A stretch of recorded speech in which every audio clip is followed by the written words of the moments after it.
Hello students, welcome to Chemistry Believers. और group 13 J D Lee concise inorganic chemistry का group 13 element का lecture continue करेंगे।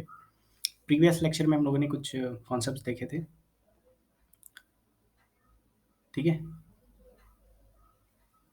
और उसी के आगे आप कंटिन्यू करेंगे कॉम्प्लेक्सेस, ठीक है। अब स्टार्ट होता है कॉम्प्लेक्सेस इन ग्रुप 13 एलिमेंट्स, जो कि काफ़ी इंपॉर्टेंट पॉइंट है यहाँ पे। सो उसको देखेंगे। सो ग्रुप 13 एलिमेंट की बात करें तो यहाँ पे हमने पढ़े हैं elements boron, aluminium, gallium, indium and thallium, इनके कॉम्प्लेक्सेस देखने हैं। सो पहले आप नीचे डिस्क्रिप्शन में जो लिंक दी गई है टेलीग्राम की, उसको ज्वाइन कर लीजिए। वहाँ पे आप क्वेश्चन कर सकते हैं, ठीक है, अपनी प्रॉब्लम्स बोल सकते हैं, ठीक है। जो भी आपकी डिफ़िकल्टीज़ आ रही हैं कॉन्सेप्ट समझने में, आप वहाँ पे डायरेक्टली हमसे क्वेश्चनिंग कर सकते हो, ओके। बाकी चैनल को सब्सक्राइब कर दीजिए, लाइक करिए, वीडियो अगर अच्छी लगे एट लास्ट में, एंड शेयर भी करिए अपने फ्रेंड्स में। सो स्टार्ट करते हैं complexes. Group 13 elements from complexes much more readily than S block form complexes much more readily than S block elements because of their smaller size and increase the charge. Tetrahedral hydride and halide complexes such as lithium aluminum hydride and hydrogen tetrafluoroboron have already been mentioned. In addition, many octahedral complexes such as GaCl63- and InCl63- and TlCl63- are known.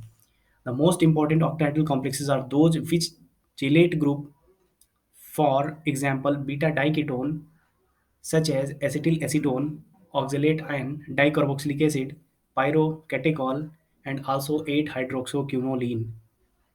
The later complexes has been used in gravimetric determination of aluminium.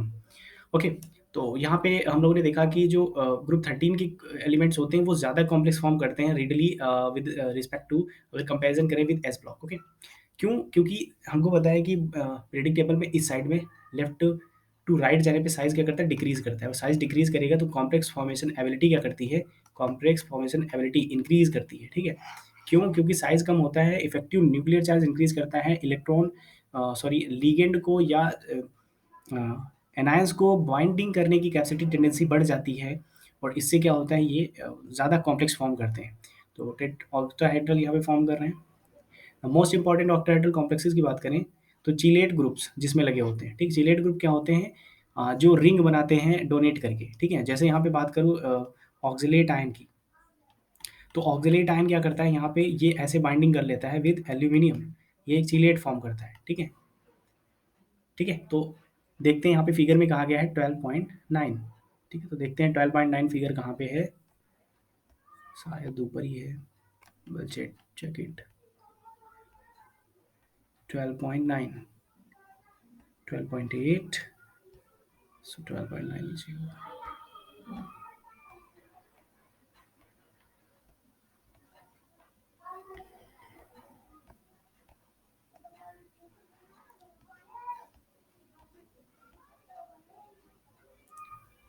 12.10, where is 12.9?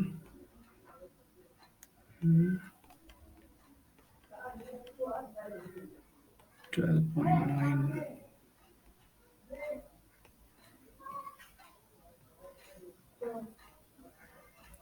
this is 12.8, 12.9 are missing,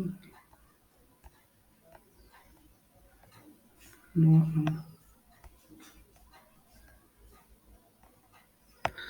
12.9 figure इसे तो मिल नहीं रहा अभी, ठीक है। चलिए देखेंगे, अगर मिलेगा तो उसके बारे में डिस्कस करेंगे। जनरली मैंने एक एग्जांपल बता दिया, उसके बिहाफ पे आप समझ सकते हैं, ठीक है, ठीक है। तो 12.9 अगर मिलेगा तो उसके बारे में बात करेंगे, ठीक है। सो ग्रेविमेट्रिक एनालिसिस में इसको हम डिटर्मिनेशन ऑफ एल्यूमिनियम यूज करते हैं। ग्रेविमेट्रिक क्या होता है, ग्रेविमेट्रिक एनालिसिस होता है टीडीए, ठीक है, एंड जीटीए, ठीक है। तो वे एनालिसिस होते हैं टू डिटर्मिनेशन ऑफ, ठीक है। जैसे हमको एल्यूमिनियम को निकालना है ओर से, तो हम यूज़ करते हैं ये एनालिसिस ग्रेविमेट्रिक, ठीक है। ग्रेविमेट्रिक में ग्रेविटेशनल फोर्स का यूज़ किया जाता है, ठीक है। भारी मेटल्स जो होते हैं उनको ग्रेविमेट्रिक एनालिसिस में हम डिटरमाइन करते हैं।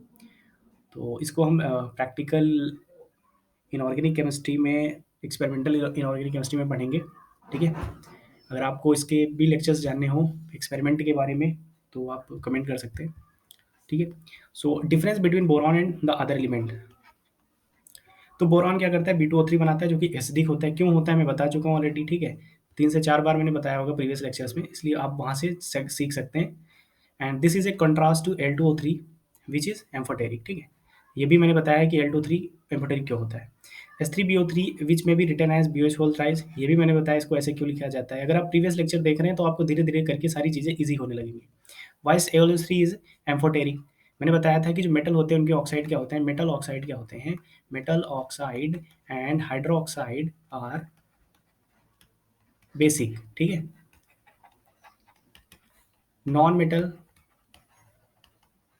Oxide and hydroxide are acidic, and metalloids जो होते हैं एल्यूमिनियम जैसे है, इसके क्या होते हैं, एम्फोटेरिक। ठीक है, तो इसलिए एम्फोटेरिक होता है। अब ये मेटल के एसिडिक हाइड्रोक्साइड क्यों होते हैं, बेसिक क्यों होते हैं मेटल के ऑक्साइड, ये चीज़ मैंने डिटेल में ऑलरेडी एक्सप्लेन कर रखा है प्रीवियस लेक्चर्स में, तो आप वहाँ से सीख सकते हैं। And simple borates and silica, ठीक है, ये सारे मैंने कॉन्सेप्ट ये जितने इसमें लिखे हैं, ठीक, डिफरेंसेस, क्योंकि मैंने एक एक एलिमेंट को विद डिटेल एनालिसिस किया है। ठीक है, तो एक एक एलिमेंट को अगर हमने एनालिसिस किया है तो उनकी सारी प्रॉपर्टीज़ यहाँ पे फिर से यही चीज़ लिखी गई है, क्योंकि ये रिएक्शन स्टार्ट होने वाली है, इसलिए यहाँ पे एक बार फिर से उसका जो है ओवरव्यू दिखाया गया है। ठीक है, बोरॉन एंड अदर एलिमेंट्स का, तो आप वहाँ से इन चीज़ों को सीख लीजिए। ठीक है, वो सारी चीज़ें मैंने एक एक पॉइंट इसमें एक्सप्लेन किया है वहाँ पे। ठीक है, प्रीवियस लेक्चर्स में, तो आप वहाँ से सीख सकते हैं इन चीज़ों को। एंड बोरॉन हाइड्राइड, अब यहाँ पे कंपाउंड्स डायरेक्टली स्टार्ट करते हैं बोरॉन हाइड्राइड्स। मैं एक बार इन चीज़ों को एक बार थोड़ा सा समझा दे रहा हूँ, मैं ट्राई। ठीक है, बिकॉज जो पहली बार देख रहे होंगे उनको लगेगा कि स्किप ही हो गया है। ठीक है, तो ये चीज़ मैंने बताई दी है। Simple borates and silicates ion can polymerise, borate silicate polymerise हो जाते हैं क्योंकि इनकी इलेक्ट्रॉन डिफिशिएंसी रिड्यूस करने के लिए फॉर्म करते हैं isopoly acids. Both are build in similar structure principle name by sharing oxygen atom, oxygen atom share करके बनते हैं। ठीक है, 3 सेंटर टू इलेक्ट्रॉन बॉन्ड भी बनाते हैं। Aluminium form no analogue compound. Hydrides of boron और गैसियस होते हैं। ठीक है, ये भी बता चुके हैं। Readily hydrolyse and spontaneously inflammable. In contrast aluminium hydride is a polymeric solid, ये भी मैं बता चुका हूँ पॉलीमर क्यों बनाता है, इसका रीजन क्या होता है। And SiH4 is gaseous readily hydrolyse. ठीक है, यहाँ पे बोरॉन और सिलिकॉन के बीच की रिलेशनशिप, क्योंकि हमको पता है बोरॉन और सिलिकॉन में क्या रिलेशनशिप होती है, डायगोनल रिलेशनशिप होती है। ठीक है, डायगोनल रिलेशनशिप होती है, इसलिए इनकी प्रॉपर्टीज़ लगभग सेम होती हैं। जो बोरॉन के हाइड्राइड्स होंगे वही सिलिकॉन के हाइड्राइड होंगे, जो बोरॉन के हाइलाइट्स होंगे वो सिलिकॉन के हाइड्राइड्स होंगे। सेम प्रॉपर्टी सेम नेचर होता है। ठीक है, इसीलिए क्या होते हैं, डायगोनल रिलेशनशिप में आते हैं। ठीक है, ठीक है, यहाँ पे देख लीजिए, apart from BF3 halides of boron and silicon hydrolyse readily, readily hydrolyse हो जाते हैं दोनों के। क्यों, क्योंकि दोनों ही डायगोनल रिलेशनशिप के एलिमेंट्स हैं। एल्यूमिनियम हाइलाइट के साथ ऐसा नहीं होता है। ठीक है, ये पार्टली हाइड्रोलाइज होता है वाटर में। ओके, सो अब स्टार्ट करते हैं बोरॉन हाइड्राइड्स। तो बोरॉन हाइड्राइड्स में क्या करेंगे, कंपाउंड नोन ग्रुप 13 है। तो यहाँ पे बोरॉन्स देखो, ये सबसे इंपॉर्टेंट पोर्शन। ठीक है, मोस्ट इंपॉर्टेंट। ठीक है, तो इसको हम डिस्कस करेंगे बोरॉन हाइड्राइड्स को नेक्स्ट लेक्चर में। ठीक है, तो आप, क्योंकि ये काफ़ी इंपॉर्टेंट है। ठीक है, तो इसके लिए आपको एक स्पेशल कॉन्सेप्ट से स्टार्ट करा जाएगा। ठीक है, आप प्रीवियस जो मैंने अभी बताया कि जो चीज़ें मैंने एक्सप्लेन करी हैं ऑलरेडी, आप उनको पहले एक बार कंफर्म कर लीजिए, क्योंकि यहाँ पे आने वाली हैं बहुत सारी रिएक्शंस, बहुत सारे कॉन्सेप्ट्स, और जो कि इतने इंपॉर्टेंट हैं कि उनका लेवल ही अलग है। ठीक है, तो आप पहले उन कॉन्सेप्ट्स को, प्रीवियस कॉन्सेप्ट को कवर कर लीजिए, फिर नेक्स्ट लेक्चर में देखते हैं boron hydrides. Okay, so I hope आपको आज का कॉन्सेप्ट समझ में आया होगा, और चैनल को सब्सक्राइब कीजिए, लाइक करिए और शेयर करिए, और टेलीग्राम चैनल ज्वाइन करिए जहाँ पे आप हमसे डायरेक्ट क्वेश्चनिंग कर सकते हैं। Okay, thank you.